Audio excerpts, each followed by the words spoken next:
Welcome to special debate. This is Satish. Cease fire ఒప్పందం కుదిరిన middle east లో గందరగోళం మాత్రం తగ్గడం లేదు. ఓవైపు లెబనాన్ పై ఇజ్రాయెల్ ఇంకా విరుచుకు పడుతూనే ఉంది. ఇక ఇరాన్ కూడా ప్రతి దాడులు తప్పవని హెచ్చరిస్తోంది. ఇరాన్ షరతులపై జేడీ వాన్స్ సెటైర్లు వేశారు. మరోవైపు పాక్ మధ్యవర్తిత్వాన్ని నమ్మలేమంటోంది ఇజ్రాయెల్. ఇరాన్ చుట్టూ తమ బలగాలు ఉంటాయన్న ట్రంప్ మాటలు దేనికి సంకేతం? ఇంతకీ రేపు ఇస్లామాబాద్ వేదికగా చర్చలు జరుగుతాయా?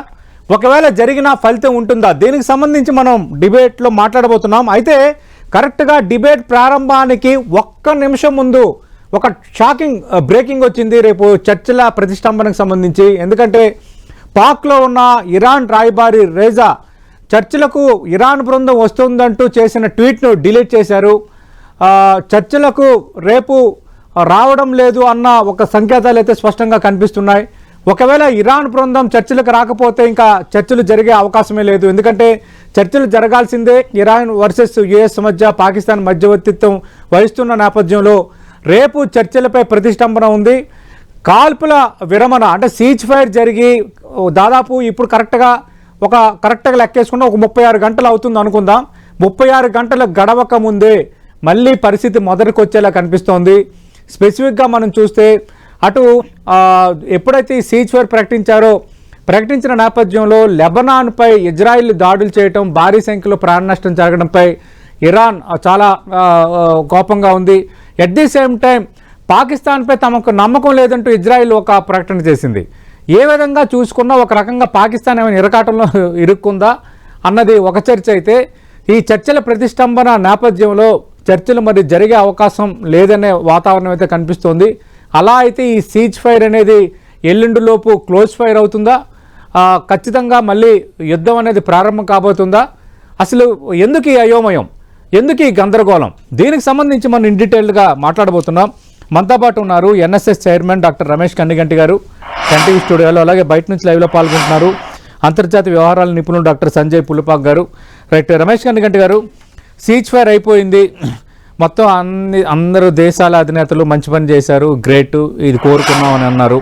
సరే, ఒక 2 వారాల విరామం వచ్చింది కాబట్టి ఈ ఆయిల్ కొరత, ఈ వాణిజ్యపరమైన అంశాలు, ఈ సవాళ్ళు అన్ని దేశాలు కొద్దిగా కూలింగ్ పీరియడ్గా ఎంజాయ్ చేస్తాయి, అన్నీ సదురుకుంటాయి అనుకున్నాం. చివరికి మార్కెట్లు కూడా బాగానే పుంజుకున్నాయి, అంతా జరిగిపోయింది. కానీ ఇదంతా జరిగింది, కానీ అసలు కారకులు ఎవరైతే ఉన్నారో వాళ్ళు సరిగ్గా కుదురుకోవటం లేదు. లేటెస్ట్గా బ్రేకింగ్ కూడా మనం చూశారు. మరి అసలు చర్చలు జరుగుతాయా? ఏంటి కన్ఫ్యూజను? లెబనాన్పై దాడులు చేయటం ఏంటి? అసలు సీజ్ ఫైర్కి అర్థం ఉందా? ఏం చెప్తారు పరిణామాలపై? 2 వీక్స్ సీజ్ ఫైర్ కాల్పుల విరమణ వచ్చింది అనగానే నేను మన 10 టీవీలో కూడా మనం ఇదివరకు కూడా మాట్లాడుకున్నాం సతీష్ గారు. 100% ఇక్కడ క్రిస్టల్ క్లియర్గా అంటే ప్రస్ఫుటంగా కనిపించేది ట్రస్ట్ డెఫిసిట్ అంటారు ఇంగ్లీష్లో. ఓకే, అంటే ఒకళ్ళ మీద ఒకళ్ళకి నమ్మకం కానీ విశ్వాసం కానీ లేదు. 3 పార్టీలు ఇక్కడ, అమెరికా, ఇజ్రాయెల్ ఒకవైపు, ఇరాన్ ఇంకొక వైపు. ఇరాన్ చెప్పేదాని మీద ఇజ్రాయెల్కి, ఇజ్రాయెల్ చెప్పేదాని మీద ఇరాన్కి, అమెరికా చెప్పేదాని మీద ఇరాన్కి, లేదా ఇరాన్ చెప్పేదాని మీద అమెరికాకి ఎటువంటి ట్రస్ట్ అంటే నమ్మకము లేదు. ఎందుకు మరి హడావుడిగా డొనాల్డ్ ట్రంప్ 48 అవర్స్ అని చెప్పి మళ్ళీ ఎమ్మటనే 2 వీక్స్ నేను సీజ్ ఫైర్ ఇస్తున్నాను? నాకు ఎక్కడ బాగా హాస్యాస్పదం అనిపించిందంటే పాకిస్తానీ ప్రైమ్ మినిస్టర్ షాబాజ్ షరీఫ్,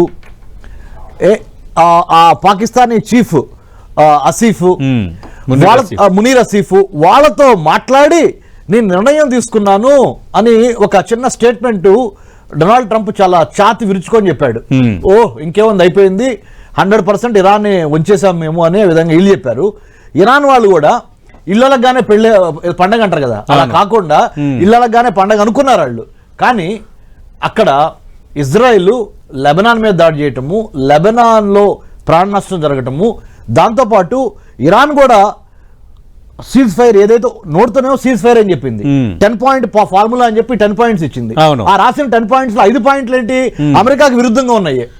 ఇంకా ఈ విచిత్రం ఏంటంటే ఉపాధ్యక్షుడు జేడీ వాన్స్ ఆ షరతులు ఏదో చాట్ జీపీటీ ఇచ్చినట్టు ఎగ్జాక్ట్లీ చాలా ఏమన్నారంటే 3 వర్షన్స్ ఇచ్చారు. ఒక వర్షన్ ఏమో చాట్ జీపీటీలో టైప్ చేసి ఇచ్చినట్టున్నారు, ఏది 10 పాయింట్ ఫార్ములా. ఇంకొక వర్షన్ లోనేమో ఇంకొక ప్రోగ్రామింగ్ ఏదో వాడినట్టున్నారు.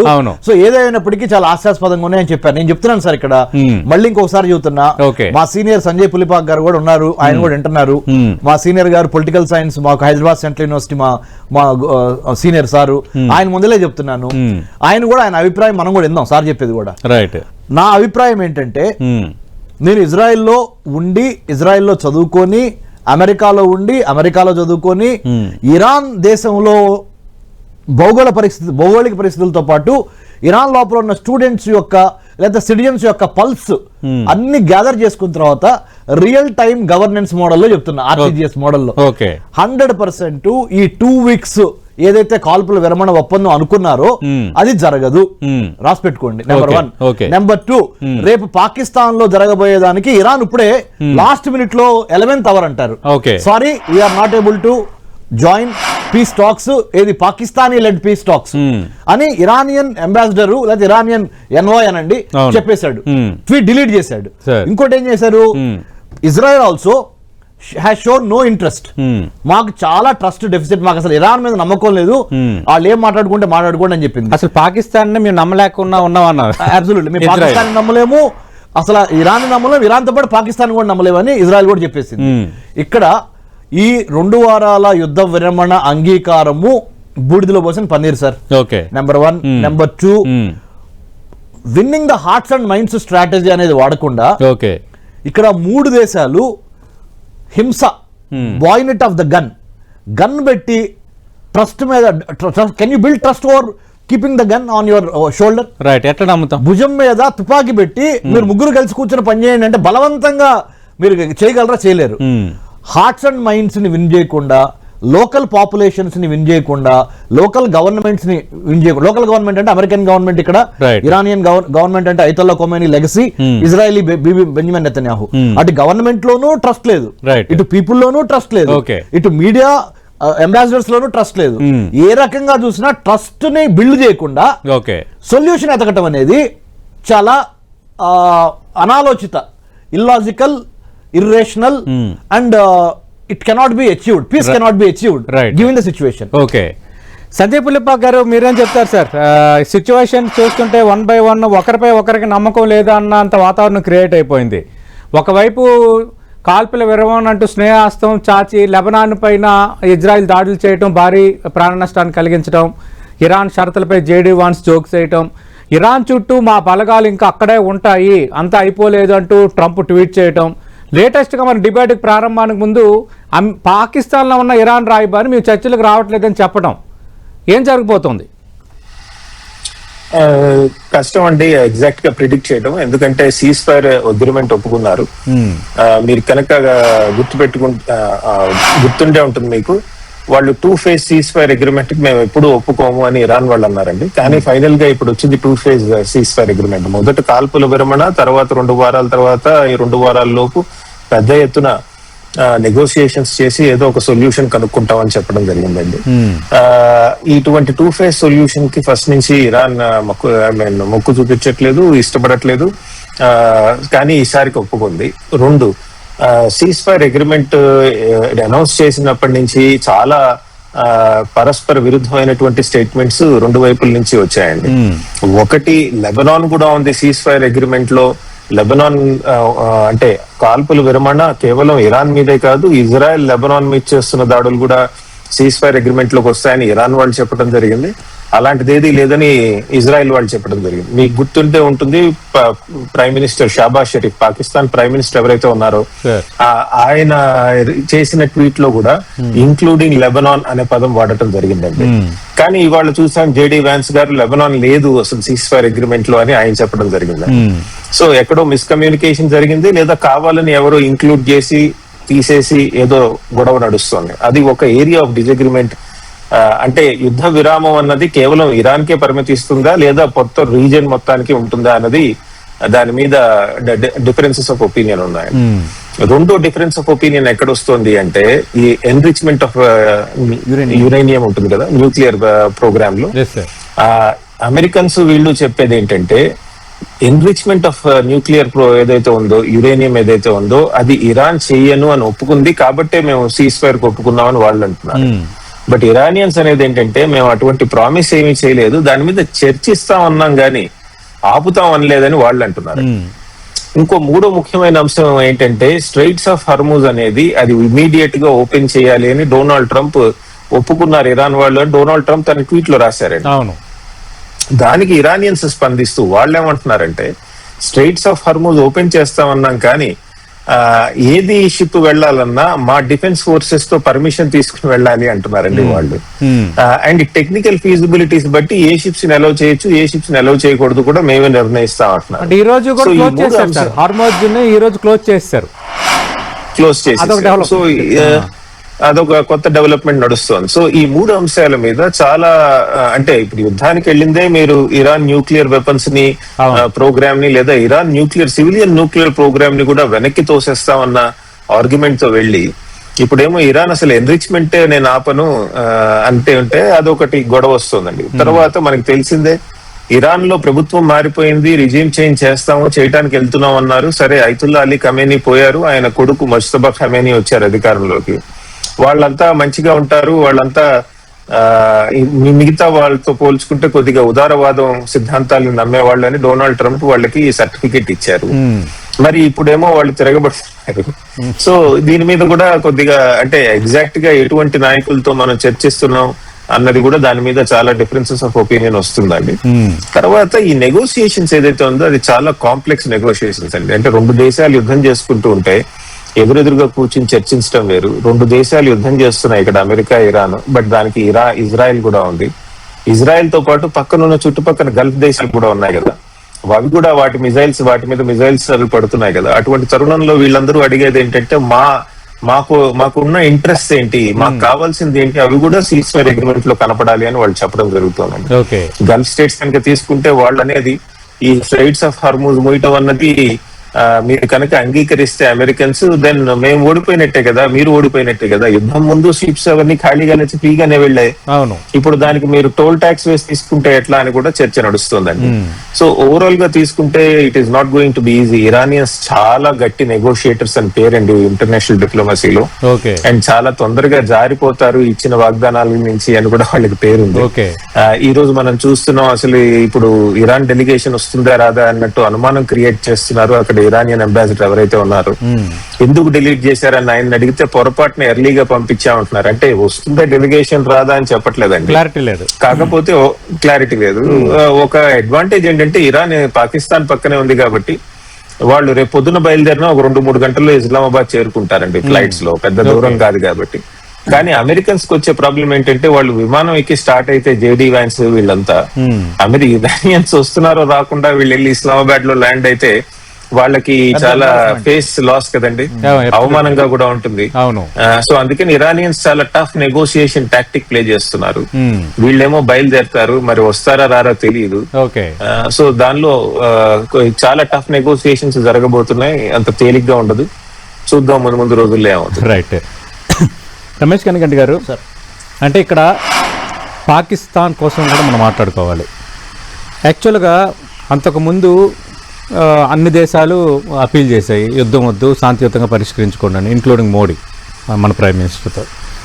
లేటెస్ట్గా అంతకుముందు పాకిస్తాను, యమన్, తుర్కీ ఇవన్నీ కూడా కొంత ఈ మధ్యవర్తిత్వం, ఈజిప్ట్ మధ్యవర్తిత్వం ప్రయత్నిస్తున్నాయని మనం మాట్లాడుకున్నాం. ఇదంతా సీన్ కట్ చేస్తే ఓన్లీ బికాజ్ ఆఫ్ పాక్ ప్రధాని ట్వీట్తో నేను రెస్పాండ్ అయ్యాను, ఆసిఫ్ మునీర్ ఇచ్చిన సలహా నేను రెస్పాండ్ అయ్యానని ట్రంప్ మాట్లాడి ఒక రకంగా పాకిస్తాన్ని గ్లోరిఫై చేసే ప్రయత్నం అయితే చేశాడు. కానీ ఇక్కడ ఏమైపోయిందంటే ఇప్పుడు పాకిస్తాన్ ఇరుకోవడంలో పడిపోయిందా? ఎందుకంటే చర్చలకు మూల కేంద్రంగా ఉన్న పాకిస్తాన్ను చర్చలు కోరుకుంటున్న ఈ ప్రతిష్టంభనలో కీలకంగా ఉన్న ఇజ్రాయెల్ నమ్మడం లేని పరిస్థితి. ఇప్పుడు ఇరాన్ వస్తుందో లేదో తెలియదు. రెండు, పాక్ ప్రధాని ట్వీట్లో ఈ యుద్ధ విరమణ అంతా జరుగుతుంది, ఇంక్లూడింగ్ లెబనాన్ అని ఆయన ట్వీట్లో రాశారు. బట్ వేరేజ్ లెబనాన్ అనేది లేదని వాళ్ళు తేల్చేశారు. లెబనాన్పై ఆల్రెడీ ఇజ్రాయెల్ దాడులు కూడా చేసింది. ఇప్పుడు పాక్ పరిస్థితి ఏంటి ఈ విషయంలో? పాకిస్తాన్ పరిస్థితి కొత్తగా యాడ్ అయ్యింది ఏంటంటే సోర్స్ ఆఫ్ ఎంబారస్మెంట్ యాడ్ అవుద్ది. వాళ్ళు ఏమనుకున్నారంటే మేము మా యొక్క చాణక్య నీతి ఇండియా నుంచి అప్పు తెచ్చుకొని చాణక్య నీతి నేర్చుకొని వాడుకుందాము, మంచి ప్రపంచ శాంతి దూతగా పేరు పొందాం అనుకున్నారు. ఓకే, అంటే శాంతి ఎవరు తెచ్చినా మంచిదే, వెల్కమ్ చేస్తాం, అవును, దాంట్లో డౌట్ లేదు. అవును, మనకి శత్రు దేశం కాబట్టి వాళ్ళు శాంతి చేస్తే మనం వ్యతిరేకించే అంత ఒపీనియన్ లో ఇండియన్స్ లేదు. We are too big a country, too mature a country to handle. ఎవరో ఒకరు ముందు అయితే యుద్ధం ఆగాలని కోరుకుంటారు ప్రపంచం అంతా. హ్యూమన్ సెక్యూరిటీ, వరల్డ్ పీస్ మనం ఎవరు తెచ్చినా ఓకే. కానీ నాకు తెలిసింది, ఎందుకు తెలుసు అంటే ఇప్పుడు ఈ ఏరియాని మేము స్టడీ చేస్తున్నాం కదా సార్. అవును, ఇదేదో ఇవాళ ఇంటర్వ్యూ కోసం వచ్చి కూర్చొని మాట్లాడేది కాదు కదా. We have been studying international relations, South Asian politics, Pakistan, లేకపోతే ఇప్పుడున్న ఇరాన్, అమెరికా, ఇవన్నీ వరల్డ్ అఫైర్స్ చూస్తున్నాం కాబట్టి ఒక దేశం యొక్క ఇంటెంట్ ఏంటి, కంటెంట్ ఏంటి, క్యారెక్టర్ ఏంటి, ఒక దేశం యొక్క ఇంటెంట్ ఏంటి అంటే దాని యొక్క ఉద్దేశం ఏంటి, కంటెంట్ ఏంటి, దాని దగ్గర అసలు ఎంత స్టఫ్ ఉంది, దాని యొక్క క్యారెక్టర్ ఏంటి, దాని వ్యక్తిత్వం ఏంటి, ఇది అంతర్జాతీయ దౌత్యవేత్త సంబంధాల్లో ఇంటర్నేషనల్ రిలేషన్స్ అండ్ డిప్లొమసీలో వేర్ డూ దే స్టాండ్ అని ఒక అసెస్మెంట్ చేసినప్పుడు ఉసామా బిన్ లాడెన్ దగ్గర నుంచి, హఫీజ్ సయీద్ దగ్గర నుంచి, ఎల్ఈటి దగ్గర నుంచి, లష్కర్ ఈ తైబా దగ్గర నుంచి, Jaish e Mohammed, student Islamic movement of India, ISIS, any terrorist organisation కి ఆరిజిన్స్ ఎక్కడ ఉన్నాయి, పాకిస్తాన్ లో ఉన్నాయి. స్టేట్ స్పాన్సరింగ్ టెర్రరిజం అనే దానికి ఎవరు, పాకిస్తాను. స్టేట్ ఇనిషియేటింగ్ టెర్రరిజం ఎవరు, పాకిస్తాను. స్టేట్ కండక్టింగ్ టెర్రరిజం ఎవరు, పాకిస్తాను. ఇలాంటి దేశము what kind of A legitimate piece maker can it be అనేది మనం ఆలోచించినప్పుడు అన్ని ఏ యాంగిల్లో తీసుకున్నా ట్రంప్ చాలా డెస్పరేషన్ లో ఒక చేత్తోనేమో కాన్ఫ్లిక్ట్ ని పెంచుతున్నాడు, ఇంకో చేత్తోనేమో నాకు నోబెల్ పీస్ ప్రైజ్ కావాలంటున్నాడు. రైట్, అంటే మీకు అర్థమవుతుంది కదా సార్, ఒక irrational thinking, illogical irrational thinking అనేది, తర్వాత మ్యానుఫ్యాక్చరింగ్ కన్సెంట్ అనేది ప్రొఫెసర్ నామ్ చామ్స్కీ చెప్పారు ఈ మాట.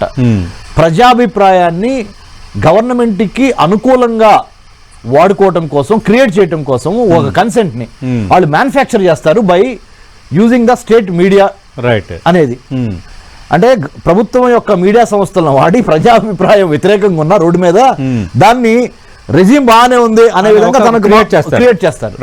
ఇలాంటి తరుణంలో మనము ట్రస్ట్ డెఫిసిట్ అనేది క్లియర్ కనపడుతుంది. ఇరాన్ ఒప్పుకోవట్లేదు, ఇజ్రాయెల్ ఒప్పుకోవట్లేదు, అమెరికా ఒప్పుకోవట్లేదు. కానీ ఒప్పుకున్నట్టు త్వరపడి నిర్ణయం చేసి అనౌన్స్మెంట్ చేసి మళ్ళీ ఒక్కొక్కరు విత్డ్రా అవుతున్నారు. సో జియో పాలిటిక్స్ లో, ఈ టెన్షన్స్ లో, మన జోగ్రఫీ అండ్ ఈ వార్ కైండ్ ఆఫ్ సిచ్యువేషన్ లో ట్రస్ట్ ని బిల్డ్ చేయకుండా ఎటువంటి ప్రయత్నం చేసినా అది దాని వ్యర్థమే. ముందర బిల్డ్ చేయాల్సింది ట్రస్ట్. ఆ ట్రస్ట్ ని బిల్డ్ చేసే కాన్ఫిడెన్స్ బిల్డింగ్ మెజర్ అంటారు, CBMs అంటారు, కాన్ఫిడెన్స్ బిల్డింగ్ మెజర్. ఒకళ్ళ మీద ఒకళ్ళకి ఆత్మవిశ్వాసంతో, ఒకళ్ళ మీద ఒకళ్ళకి ఈ యొక్క ట్రస్ట్ ని, అంటే ఈ లాయల్టీని, ట్రస్ట్ ని బిల్డప్ చేయిందే. మీరు ఎన్ని అంతస్తులేని కట్టండి, మళ్ళీ అది కూలిపోద్ది. రైట్. సత్యపులిప గారు, అంటే మరి యుద్ధం తప్పదా? మళ్ళీ ప్రపంచం అంతా ఎఫెక్ట్ అయ్యే వాతావరణం మళ్ళీ క్రియేట్ అయిపోతుంది అనుకోవచ్చా? అది జరగకుండా ఉంటే బాగుంటుందని ఆశిస్తున్నాం అండి. రమేష్ గారు ఇందాక చెప్పినట్టు కరెక్ట్ గా ఎవరు నెగోషియేట్ చేసినా, ఎవరు మీడియేట్ చేసినా శాంతి వస్తే మనం అందరం ఆనందిస్తాం. ఎందుకంటే అకారణంగా అవసరం లేకుండా చాలా మంది సామాన్య ప్రజలు అటు ఇరాన్, ఇజ్రాయెల్, మిడిల్ ఈస్ట్ లో, గల్ఫ్ లో చాలా కష్టాలు పడుతున్నారు. అంతేకాదు అక్కడ జరుగుతున్న యుద్ధం వల్ల ఇంధన వనరులు మన వైపు రాపోవటం వల్ల మన దేశంలోను, చుట్టుపక్కల దేశాల్లోను, south east Asia, Korea, Japan ఇట్లాంటి చోట్ల కూడా ఇంధన కాస్ట్ పెరిగిపోయి, ఆయిల్ ప్రైసెస్ పెరిగిపోవటం వల్ల చాలా మంది సామాన్యులు ఇబ్బంది పడుతున్నారు. కాబట్టి యుద్ధం ఆగితే మంచిదే అని మనం అందరం ఆశిస్తామండి, కోరుకుంటాం కూడా. కాకపోతే ఇక్కడ రేపు కనుక చర్చలు జరగకపోతే ఖచ్చితంగా ఎల్లుండి నుంచి ఆ వాతావరణం ఉండొచ్చా, లేదంటే సీజ్ ఫైర్ కాబట్టి కొద్ది రోజులు మెయింటైన్ అయ్యే ఛాన్స్ ఉందా? అంటే వీళ్ళిద్దరూ చాలా గట్టిగా నెగోషియేట్ చేస్తున్నారండి. అంటే చాలా తీవ్రంగా ఉంటుంది నెగోషియేషన్, నరాలు పగిలిపోతూ ఉంటాయి. ఇతల నెగోషియేటర్స్ కి తేలిగ్గా ఉండదు. ఎందుకంటే మేం గెలిచామని చెప్పుకోవాలి. అంతేకాదు వీలైనంత ఎక్స్ట్రా పాయింట్స్ తీసుకోవాలని బాగా నెగోషియేట్ చేయడం జరుగుతుంది. ఇరాన్ వాళ్ళు కనుక రేపు కనుక మీటింగ్ కి సరిగ్గా రాకపోతే కనుక అది చాలా దురదృష్టకరం అండి. ఎందుకంటే అమెరికన్స్ చూస్తూ ఊరుకోరు. వాళ్ళ వైస్ ప్రెసిడెంట్ ని పంపిస్తున్నారు నెగోసియేషన్స్ కి. మీరు కనుక అక్కడ ఇస్లామాబాద్ లో లేకపోతే మళ్ళీ పెద్ద ఎత్తున వాళ్ళు దాడులు చేసే అవకాశాలు ఉన్నాయండి. అంత తేలిగ్గా తీసుకోరు అమెరికన్స్. ఇరానియన్స్ కనుక ఇప్పుడు వెనక్కి వెళ్ళిపోతారు. రైట్, చర్చలు జరగాలని కోరుకుందాం, మళ్ళీ అంత సానుకూలంగా ఉండాలని కోరుకుందాం. బట్ చర్చలు జరగకపోతే ఇంకా జరగాల్సింది జరుగుతుంది. మీరు అన్నట్టుగా యుద్ధ విరమణ అనేది 2 వారాలు ఉండదు అనేది ఒక రకంగా రైట్. యుద్ధ విరమణ కాదు, యుద్ధానికి ప్రిపేర్ అవుతున్నారు ఈ 15 రోజుల్లో, ఈ 2 వారాల్లో. రైట్, నెక్స్ట్ స్టేజ్ యుద్ధానికి.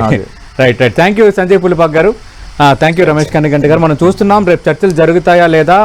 పాకిస్తాన్లో ఉన్న ఇరాన్ రాయబారి ట్వీట్ చేయటం, మళ్ళీ దాన్ని డిలీట్ చేయటం, బృందం వస్తుందో లేదో తెలియదు. దీని నేపథ్యంలో మరి America vice president JD Vance నేతృత్వంలో బృందం రేపు వస్తుందా, ఇస్లామాబాద్ వేదికలుగా చర్చలు జరుగుతాయా, జరగకపోతే ఎల్లుండి నుంచి పరిస్థితి ఏంటి, ప్రపంచం అంతా ఉత్కంఠగా ఎదురు చూస్తోంది. చర్చలు జరగాలి, సఫలీకృతం అవ్వాలని మనం మనస్ఫూర్తిగా కోరుకుందాం, లేకపోతే మన చేతుల్లో ఏమీ లేదు. ఇది వాటి స్పెషల్ డిబేట్.